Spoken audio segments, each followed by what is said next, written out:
In a hospital waiting room, a young Peter Quill sits with his headphones on, listening to Awesome Mixtape Number 1 on his Walkman. His grandfather fetches him to say goodbye to his dying mother, who is suffering from a brain tumor. She gives Peter a gift and tells him that his father was an angel, and that Peter is just like him. She reaches out her hand, but Peter, scared, refuses to take it. In that moment, his mother passes away. Distraught, Peter runs outside and is suddenly abducted by a spaceship.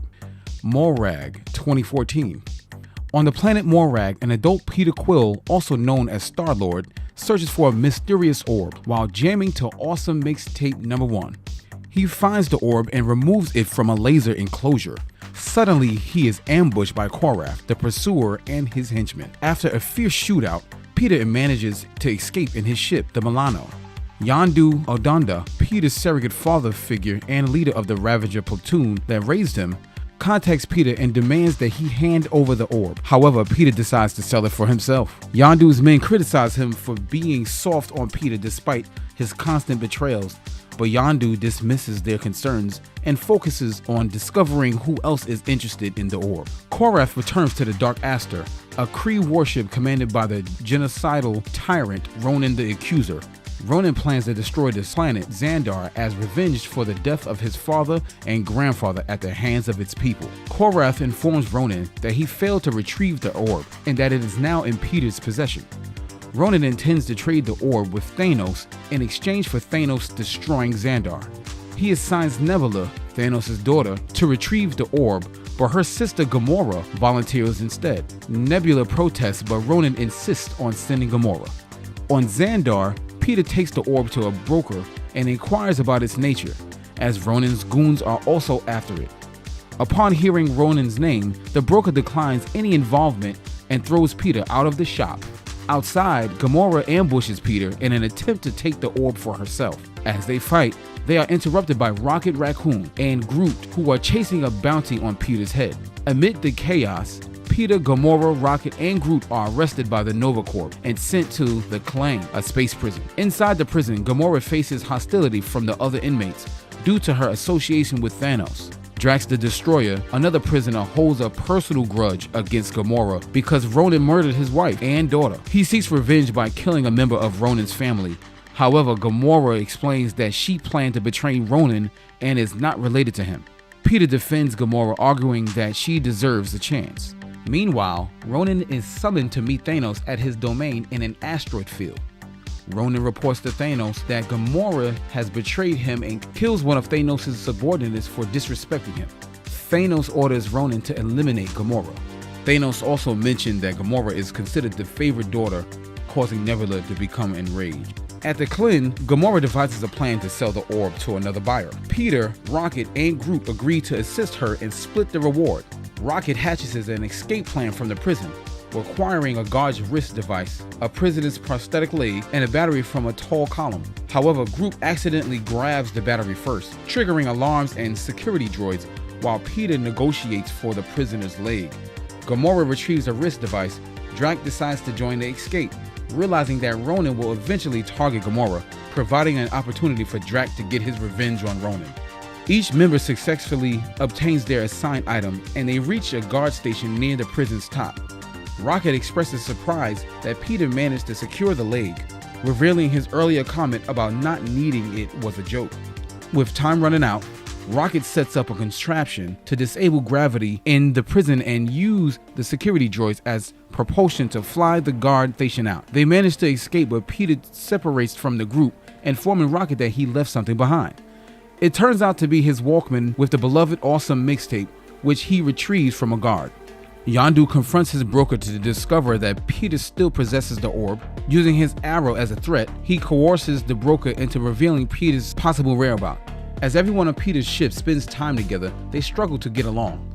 They reach Nowhere, a space station located in the severed head of a Celestial, to meet with the Collector. While waiting for their appointment, Drax, Rocket, and Groot get intoxicated and engage in gambling. Gamora and Peter bond over music, with Peter sharing that his mother compiled the mixtape. She listens and appreciates it.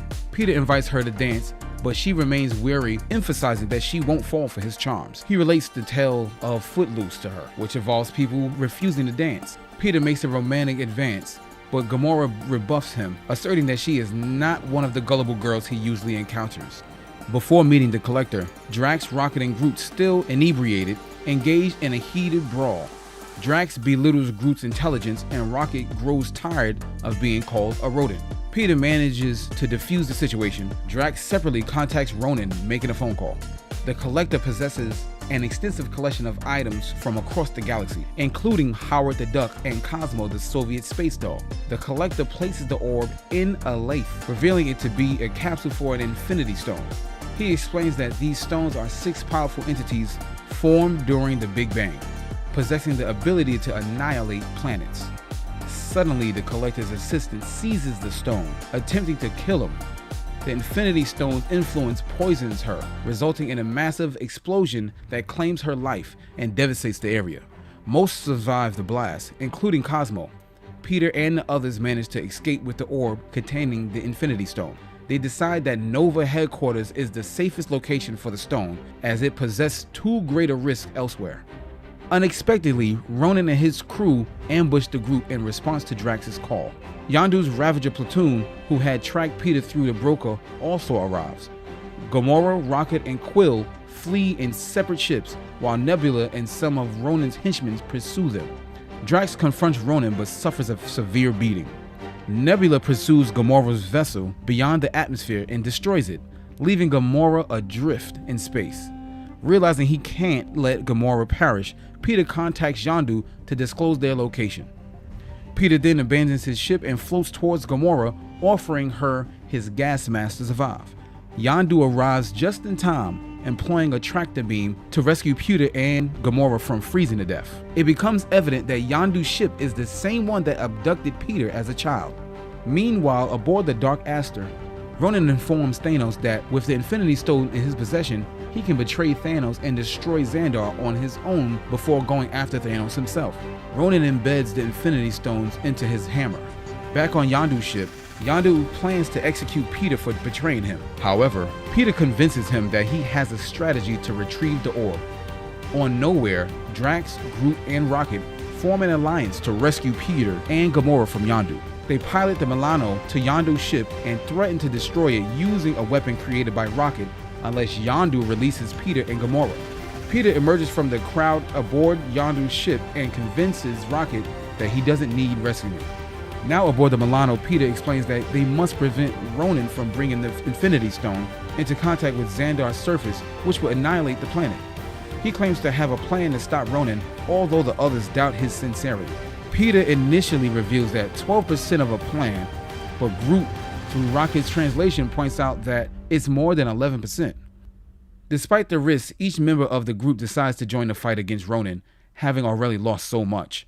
Peter alerts the Nova Corps that Ronan intends to destroy them, urging them to prepare and believe his message, emphasizing that he's not entirely heartless.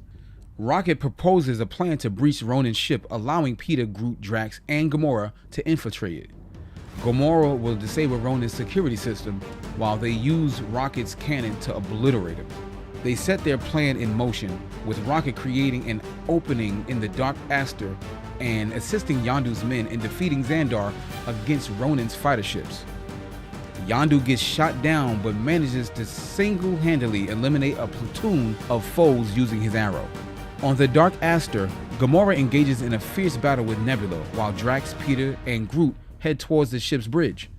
Multiple Nova ships link together to form a massive net, slowing down the Dark Aster's descent. After defeating Nebula, Gamora commands a Ravager ship, throwing out its pilot and making her escape. Ronan orders his ships to perform kamikaze attacks on Xandar, but Rocket and Yondu's men shot down as many as they can. Almost reaching the bridge, Drax kills Korath, and Groot takes out numerous of Ronan's men with his elongated branch. Eventually, the entire team assembles on the bridge to confront Ronan. Despite his overwhelming strength, Peter shoots Ronan with Rocket's super cannon, to no avail. Rocket crashes the Milano into the bridge, seemingly destroying Ronan. With the ship hurling towards Xandar, Groot encloses everyone with a massive protective barrier. Rocket mourns the fact that Groot's sacrifice will result in his demise. In response, Groot, who had previously only said, "I am Groot," utters, "We are Groot." The ship crashes, leaving Groot as the only one injured amidst a scattered pile of twigs.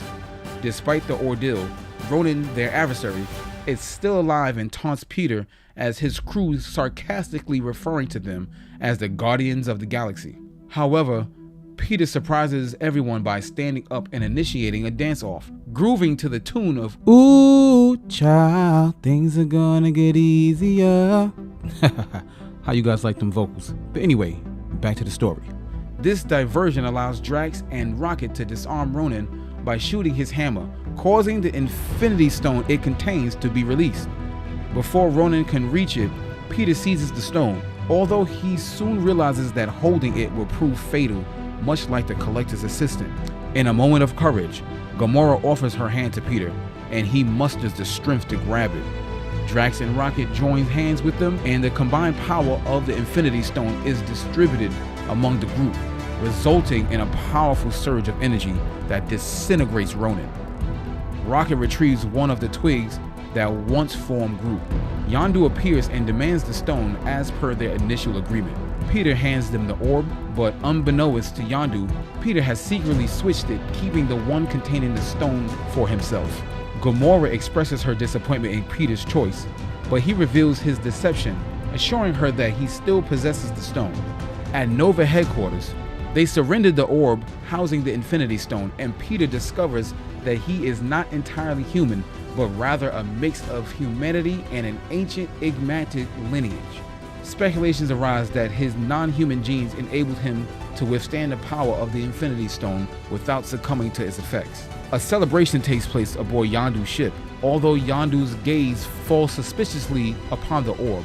Eventually, he decides to open it, only to find a troll doll inside, which brings a smile to his face. Finally, Peter opens the gift his mother gave him before her passing, revealing a cassette labeled Awesome Mixtape Number 2.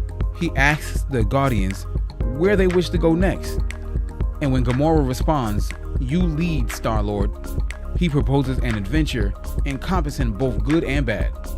Rocket holds a pot containing the twig collected from Groot's sacrifice, and a tiny face of Groot can be seen on it. In the end credits, a slightly larger baby Groot dances in his pot to Quill's 1980s music, with Drax observing in the background. Whenever Drax looks at Groot, the dancing stops momentarily, only to resume when Drax stops looking at him.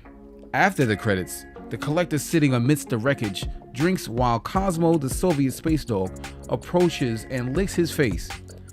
A voice remarks on the act being gross, and the camera pans to reveal Howard the Duck sitting on a broken cage, also enjoying a drink.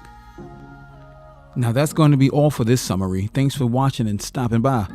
This channel is definitely for those who cannot remember all of the movies that came out verbatim. Sometimes you need a refresher before you go see the next movie. So I plan to continue to do so and making sure we remember all the movies we love. Hey, listen, if there's any movies that you would like me to do the summary for, put it in the comment section below. If you enjoyed this summary, express your love. Hit that like button and subscribe to the channel for more. And until the next video, bye for now.